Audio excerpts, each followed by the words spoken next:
ഇന്ന് വിക്ഷേപിക്കാനിരുന്ന നാസയുടെ space X crew dragon 10 വിക്ഷേപണം ഈ ശനിയാഴ്ചയിലേക്ക് മാറ്റി. ഈ പേടകത്തിൽ ഈ മാസം 19-ാം തീയതി സുനിത വില്യംസിനെയും ബൂച്ച് വിൽമോറിനെയും മടക്കിക്കൊണ്ടുവരാനായിരുന്നു പരിപാടി. രണ്ടുപേരും കുറച്ചധികം കാലമായി ഇപ്പോൾ അന്താരാഷ്ട്ര ബഹിരാകാശ നിലയത്തിൽ കുരുങ്ങിക്കിടക്കുകയാണ്.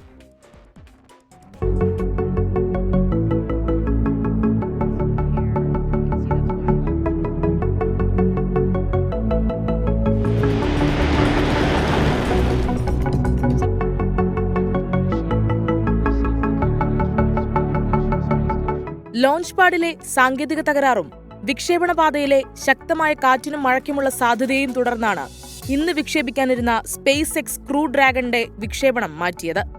ഇന്ത്യൻ സമയം ശനിയാഴ്ച രാവിലെ 4:33 വിക്ഷേപണം നടക്കുമെന്ന് നാസ അറിയിച്ചു.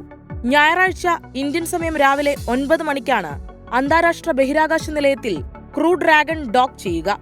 കാലാവസ്ഥ അനുകൂലമെങ്കിൽ ഈ മാസം 19-ന് സുനിത വില്യംസിനെയും ബുച്ച വിൽമോറിനെയും നിക് ഹേഗ്, അലക്സാണ്ടർ ഗോർബുനോവ് എന്നീ ബഹിരാകാശ യാത്രികരെയും ഈ പേടകത്തിൽ തിരിച്ചെത്തിക്കുമെന്നും നാസ വ്യക്തമാക്കി. കഴിഞ്ഞ ജൂണിലാണ് 8 ദിവസത്തെ ദൌത്യത്തിനായി അന്താരാഷ്ട്ര ബഹിരാകാശ നിലയത്തിലേക്ക് ബോയിംഗ് സ്റ്റാർലൈൻ പേടകത്തിൽ സുനിത വില്യംസും ബുച്ച് വിൽമോറും തിരിച്ചത്. ബോയിംഗ് സ്റ്റാർലൈൻ പേടകത്തിന്റെ തകരാറിനെ തുടർന്ന് ഇരുവരുടെയും തിരിച്ചുള്ള യാത്ര വൈകുകയായിരുന്നു.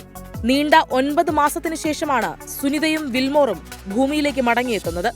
Research desk 24. എന്തായാലും ഇവരെ സ്വീകരിക്കാൻ ഈ നാട് കാത്തിരിക്കുകയാണ്.